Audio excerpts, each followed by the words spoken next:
أعوذ بالله من الشيطان الرجيم. بسم الله الرحمن الرحيم.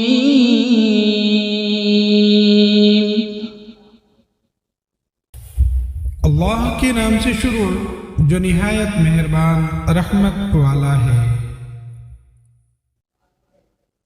الرحمن علم القرآن. رحمان نے اپنے محبوب کو قرآن سکھایا۔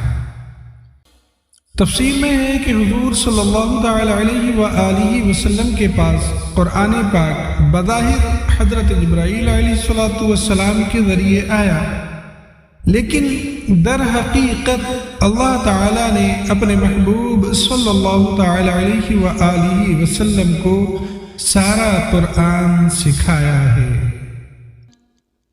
خلق الإنسان علمه البيان.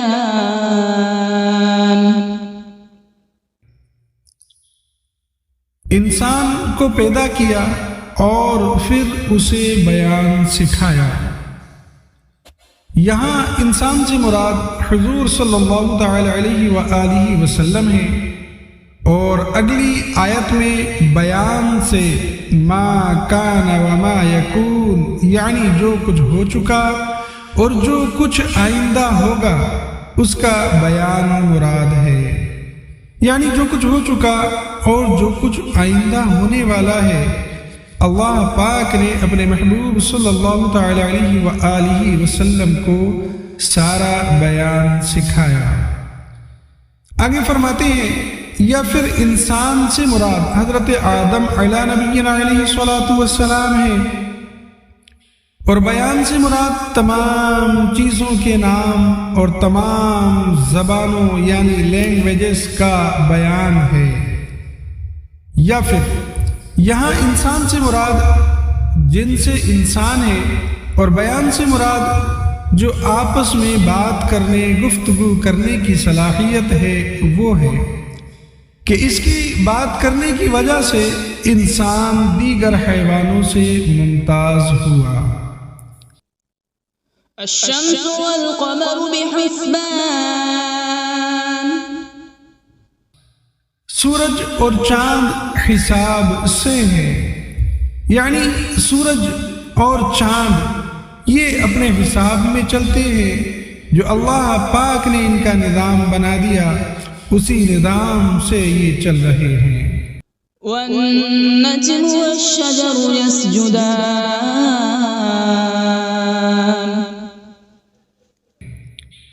اور بغیر تنے والی نباتات اور درخت سجدہ کرتے ہیں۔ تفسیر میں ہے کہ نباتات اور درخت کے سجدہ کرنے سے مراد ان کے سایوں کا سجدہ کرنا ہے، یا اس سے مراد یہ ہے کہ وہ اللہ تعالی کے حکم کے فرما بردار ہیں۔ والسماء رفعها ووضع الميزان. ألا تطغوا في الميزان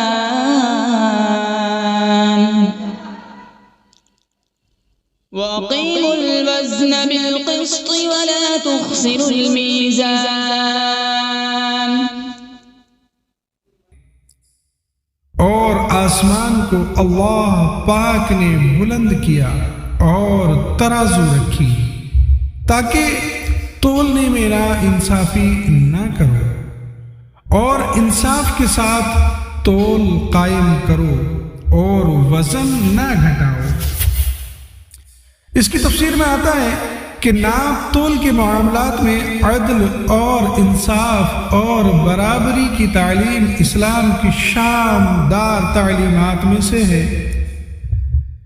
اس کی اہمیت کا اندازہ اس سے لگایا جا سکتا ہے کہ ناپ تول میں نا انصافی سے معاشرے میں جھگڑے فسادات برپا ہوں گے، باہمی بغض اور عناد بھی پیدا ہوگا، اور یہ چیزیں معاشرتی امن کو تباہ و برباد کر دیتی ہیں۔ اور فرمایا کہ اللہ پاک نے ترازو رکھی تاکہ میزان عمل اس کو دیکھ کر یاد آتا رہے۔ وَالْأَرْضَ وَضَعَهَا لِلْأَنَامِ فِيهَا فَاكِهَةٌ وَالنَّخْلُ ذَاتُ الْأَكْمَامِ،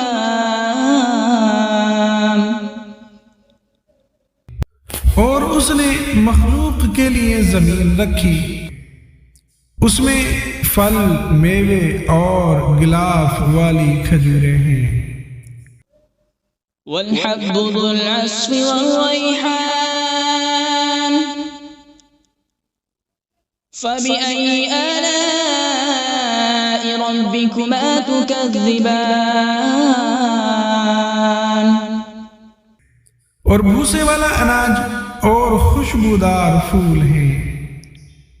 تو اے جنات اور انسانوں کے گروہ، تم دونوں اپنے رب کی کون کون سی نعمتوں کو جھٹلاؤ گے؟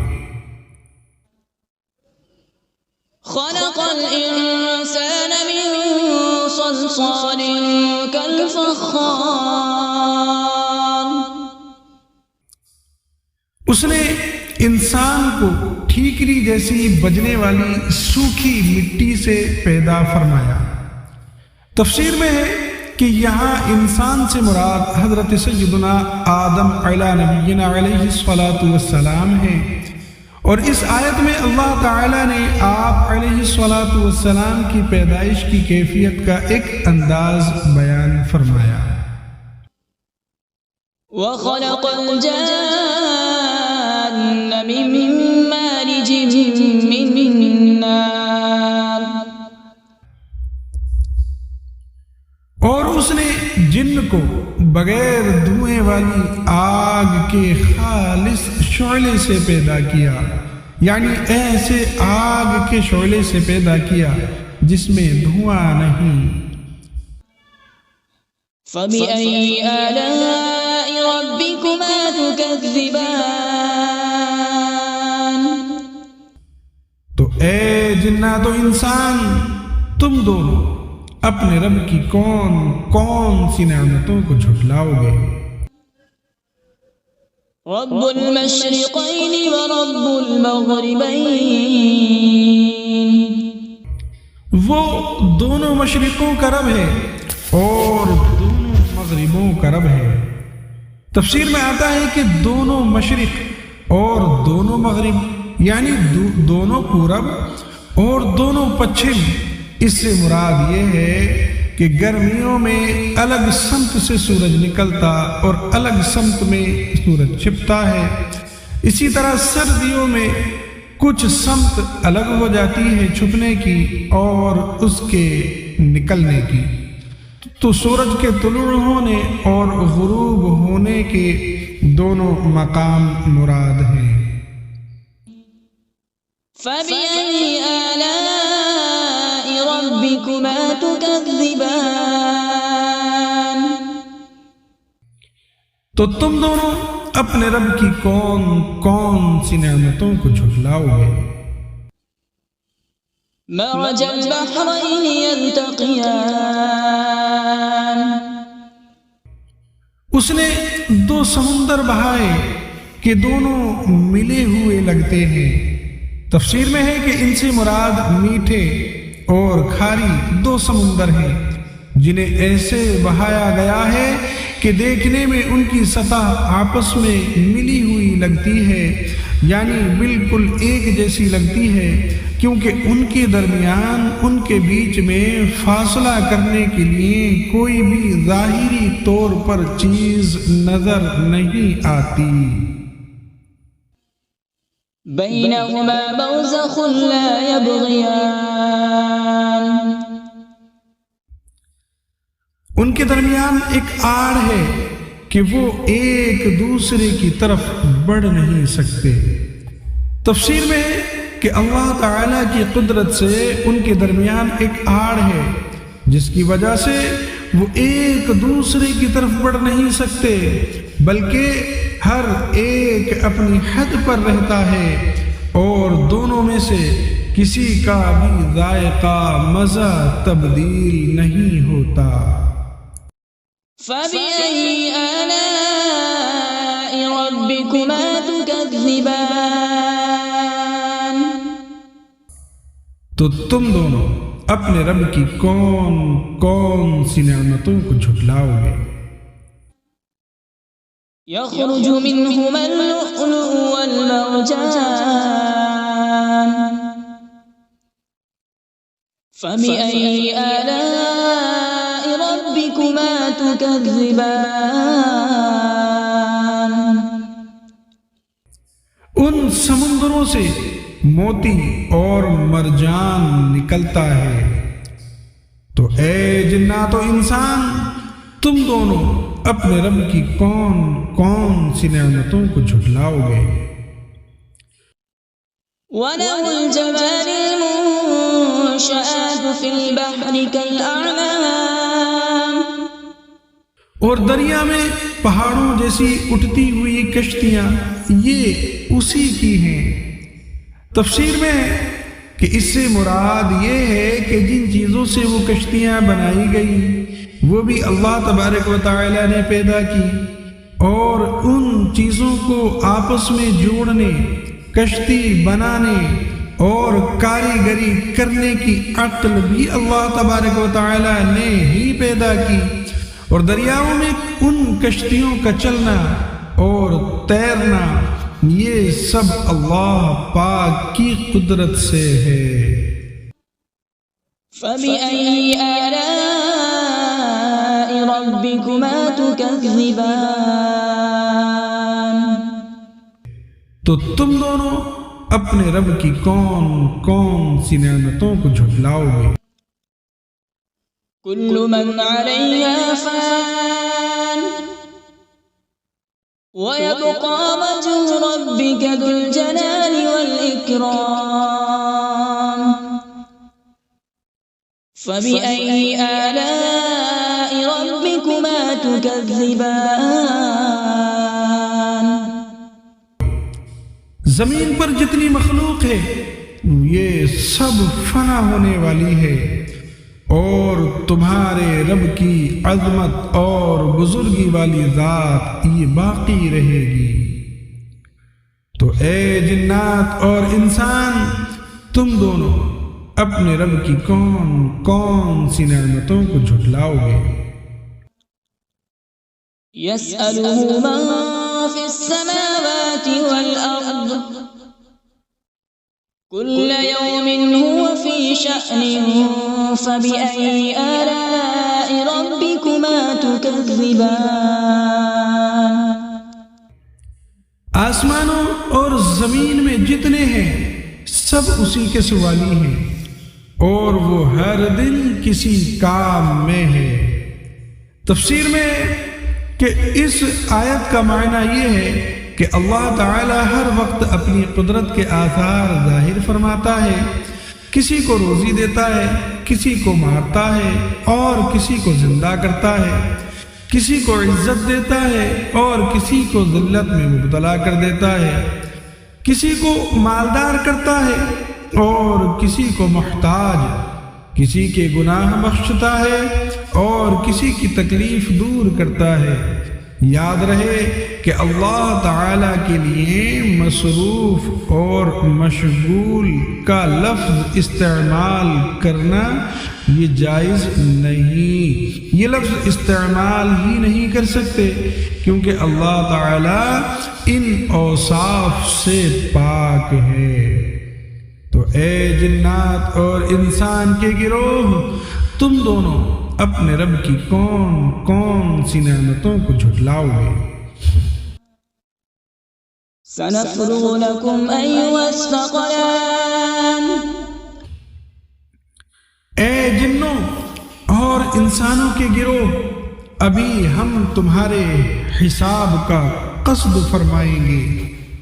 تفسیر میں ہے کہ آیت میں سنفرغ سے اس کا حقیقی معنی فراغت مراد نہیں بلکہ اس کا مجازی معنی قصد کرنا مراد ہے۔ اللہ تعالیٰ کے لیے فارغ کا لفظ استعمال نہیں کر سکتے کیونکہ اللہ تعالیٰ فراغت کے مفہوم سے پاک ہے، نیز اس آیت میں تمام انسانوں کے لیے نصیحت ہے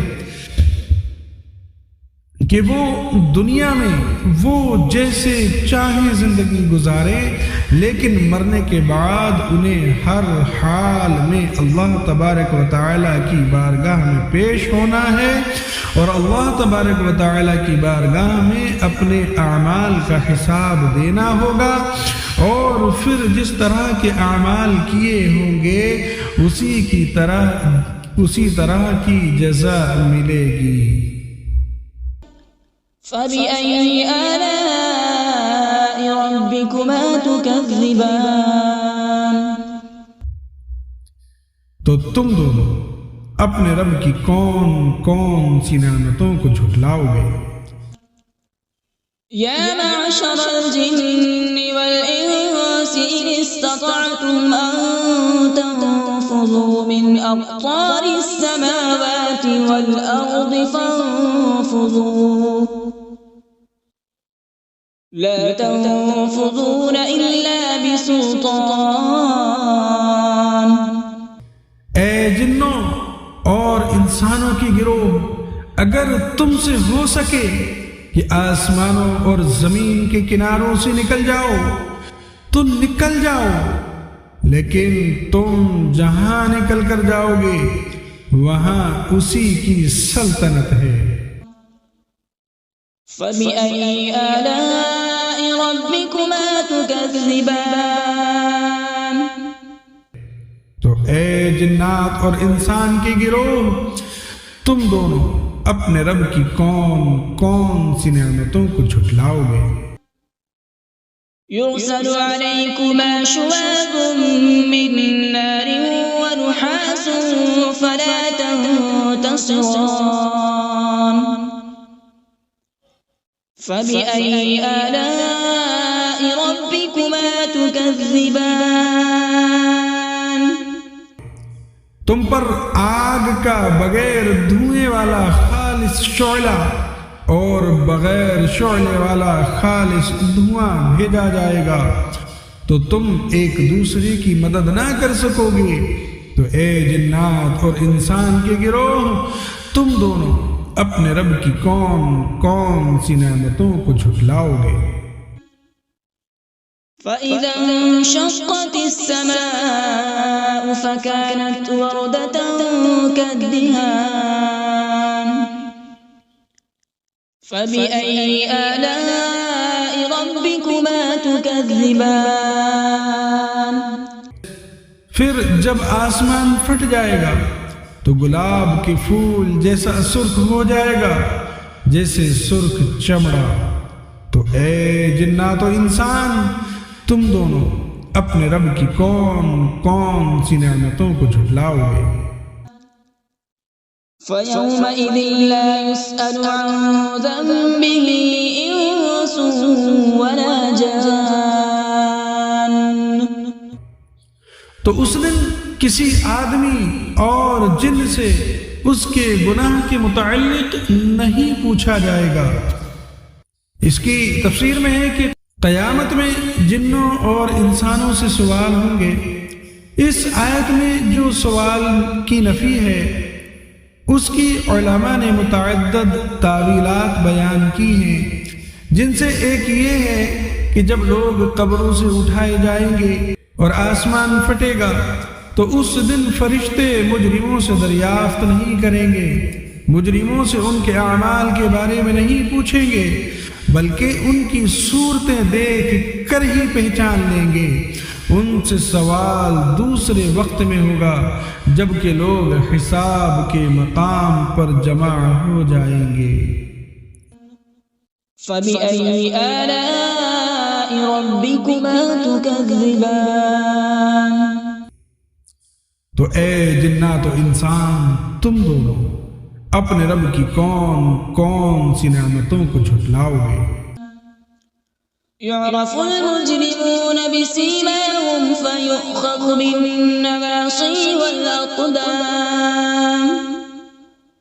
فبأي آلاء ربكما تكذبان؟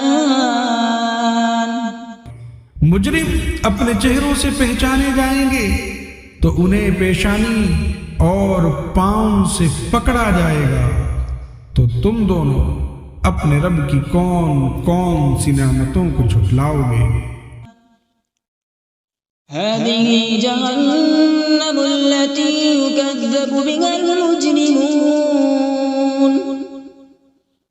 يطوفون بينها وبين حميم آن فبأي آلاء ربكما تكذبان۔ یہ وہ جہنم ہے جسے مجرم جھٹلاتے تھے، جہنمی جہنم اور انتہائی کھولتے ہوئے پانی میں چکر لگائیں گے، تو تم دونوں اپنے رب کی کون کون سی نعمتوں کو جھٹلاؤ گے؟ وَلِمَنْ خَافَ مَقَامَ رَبِّهِ جَنَّتَانِ، اور جو اپنے رب کے حضور کھڑے ہونے سے ڈرے اس کے لیے 2 جنتیں ہیں۔ تفسیر میں آتا ہے کہ اس آیت کا معنی یہ ہے کہ جسے دنیا میں قیامت کے دن اپنے اللہ پاک کے حضور حساب کی جگہ میں حساب کے لیے کھڑے ہونے کا ڈر ہو اور گناہ چھوڑ دے اور فرائض کی بجا آوری کرے، تو اس کے لیے آخرت میں اللہ پاک 2 جنتیں عطا فرمائے گا۔ فَبِأَيِّ آلَاءِ رَبِّكُمَا تُكَذِّبَانِ۔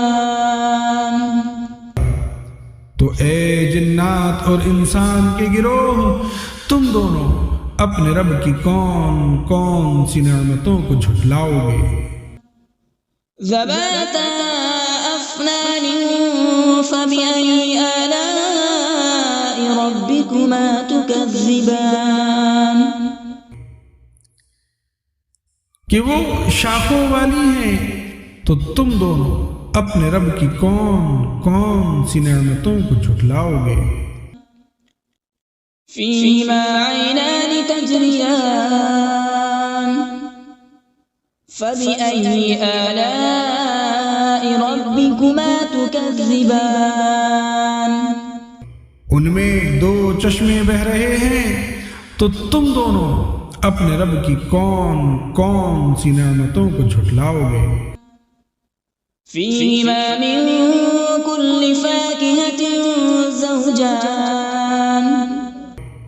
ان دونوں جنتوں میں ہر پھل کی 2 قسمیں ہیں۔ تفسیر میں ہے کہ 2 قسموں سے مراد یہ ہے کہ بعض وہ پھل ہیں جو دنیا میں دیکھے گئے اور بعض وہ عجیب و غریب پھل ہیں جو اس سے پہلے نہ کبھی کسی نے دیکھے، یا اس سے مراد یہ ہے کہ بعض پھل خشک ہیں اور بعض پھل تر ہیں، یا پھر فرمایا کہ اس سے مراد یہ ہے کہ بعض پھل خالص میٹھے اور بعض ترشی کی طرف مائل ہیں۔ فَبِأَيِّ آلَاءِ رَبِّكُمَا تُكَذِّبَانِ۔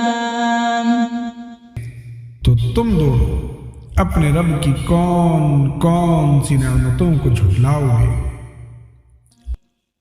متكئين على فرش بطائنها من استبرق وجنى الجنتين دان فبأي آلاء ربكما تكذبان۔ جنتی ایسے بچھونوں پر تکیہ لگائے ہوئے ہوں گے جن کے اندرونی حصے موٹے ریشم کے ہیں، اور دونوں جنتوں کے پھل جھکے ہوئے ہوں گے۔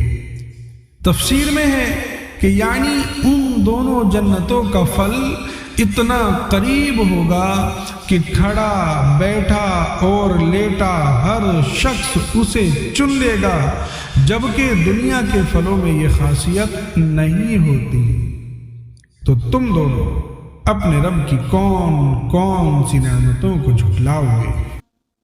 فِيهِنَّ قَاصِرَاتُ الطَّرْفِ لَمْ يَطْمِثْهُنَّ إِنسٌ قبلهم ولا جان.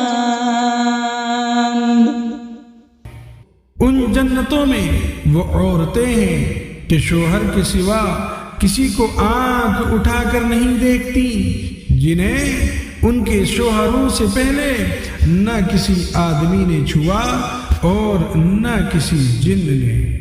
اس کی تفسیر میں ہے کہ تقوی اور شرم و حیا عورت کا بہت بڑا کمال اور جنتی عورتوں کا عظیم وصف ہے۔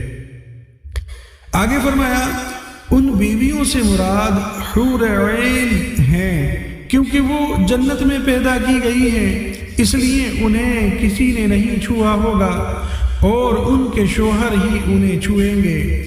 یہ بھی قول ہے کہ ان سے مراد دنیا کی عورتیں ہیں، انہیں دوبارہ کنواریاں پیدا کیا جائے گا اور پیدائش کے بعد انہیں کسی نے نہ چھوا ہوگا۔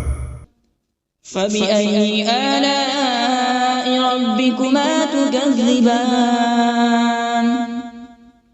تو اے جنات و انسان، تم دونوں اپنے رب کی کون کون سی نعمتوں کو جھٹلاؤ گے؟ كأنهن الياقوت والمرجان. فبأي آلاء ربكما تكذبان. گویا وہ لعل اور مرجان موتی ہیں۔ تو اے جنات و انسانوں کے گروہ، تم دونوں اپنے رب کی کون کون سی نعمتوں کو جھٹلاؤ گے؟ هل جزاء الإحسان إلا الإحسان. فبأي آلاء ربكما تكذبان. نیکی کا بدلہ نیکی ہے، تو اے جنات و انسان تم دونوں اپنے رب کی کون کون سی نعمتوں کو جھٹلاؤ گے؟ ومن دونهما جنتان. اور ان کے علاوہ دو جنتیں اور ہیں۔ تفسیر میں ہے یعنی جن دو جنتوں کا ذکر اوپر گزرا ان کے علاوہ دو جنتیں اور بھی ہیں، مگر یہ دونوں ان پہلی جنتوں سے مرتبے اور مقام اور فضیلت میں کم ہیں۔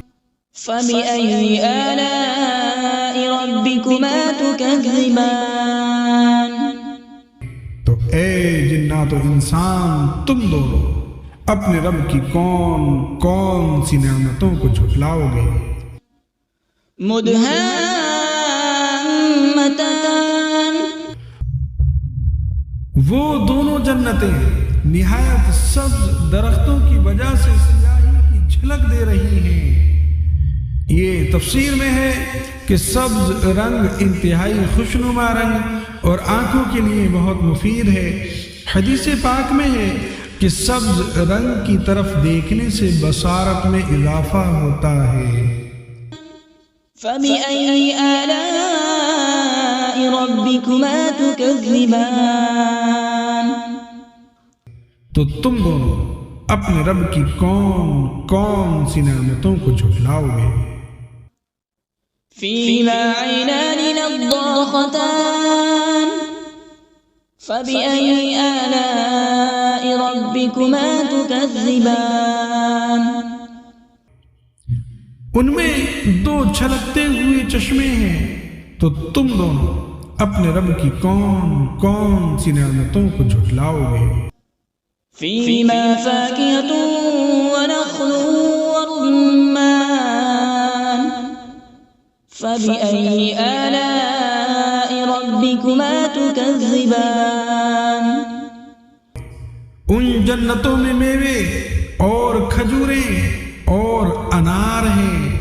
تو اے جنات و انسان کے گروہ، تم دونوں اپنے رب کی کون کون سی نعمتوں کو جھٹلاؤ گے؟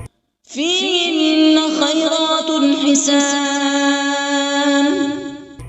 ان میں اچھے اخلاق والی حسین شکل والی عورتیں ہیں۔ تفسیر میں ہے کہ جنت میں اچھی عادت اور اخلاق والی اور حسین و جمیل عورتیں ہیں۔ یہاں اخلاقی اچھائی کو اللہ تعالیٰ نے پہلے ذکر کیا۔ اس سے معلوم ہوا کہ اچھی عادت اچھی صورت سے افضل ہے، لہذا نکاح کے لیے کسی عورت کا رشتہ دیکھتے وقت اس کے حسن و جمال کے مقابلے میں اس کی اچھی سیرت، اس کے اچھے کردار، اس کی دینداری اور اس کی اچھی عادات کو ترجیح دینا چاہیے۔ فَبِأَيِّ آلَاءِ رَبِّكُمَا تُكَذِّبَانِ، تو تم دونوں اپنے رب کی کون کون سی نعمتوں کو جھٹلاؤ گے؟ حور مقصورات فی الخیام، فَبِأَيِّ آلَاءِ رَبِّكُمَا تُكَذِّبَانِ، خیموں میں پردہ نشین حوریں ہیں، تو تم دونوں اپنے رب کی کون کون سی نعمتوں کو جھٹلاؤ گے؟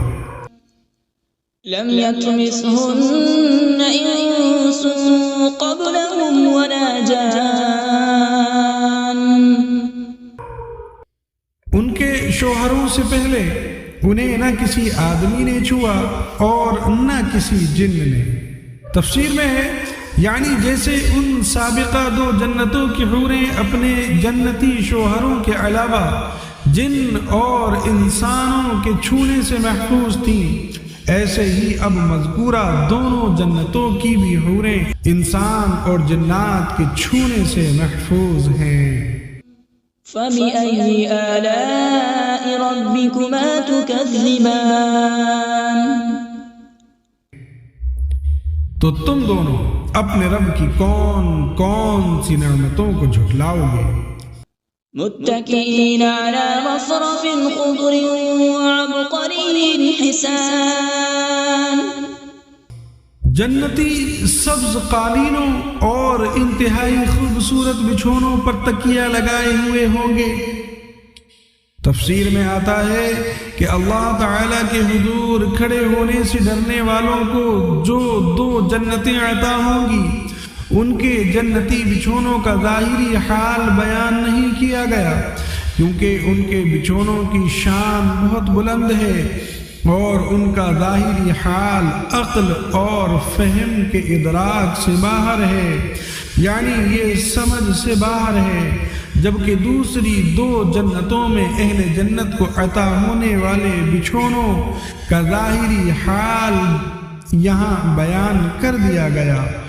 وہ سبز اور منقش ہوں گے، اس سے ان بچھونوں میں فرق صاف ظاہر ہو رہا ہے۔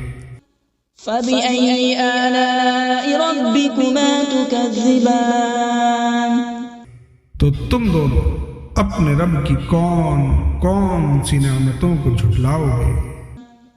تبارک اسم ربک ذی الجلال والإکرام، تمہارے رب کا نام بڑی برکت والا ہے جو عظمت اور بزرگی والا ہے۔ ان الفاظ یا ذی الجلال والاکرام کو اپنی عادت میں شامل کرنا چاہیے کہ اس سے دعا جلد قبول ہوتی ہے۔ صلو علی الحبیب صلی اللہ تعالی علی محمد صلی اللہ تعالی علیہ وآلہ وسلم۔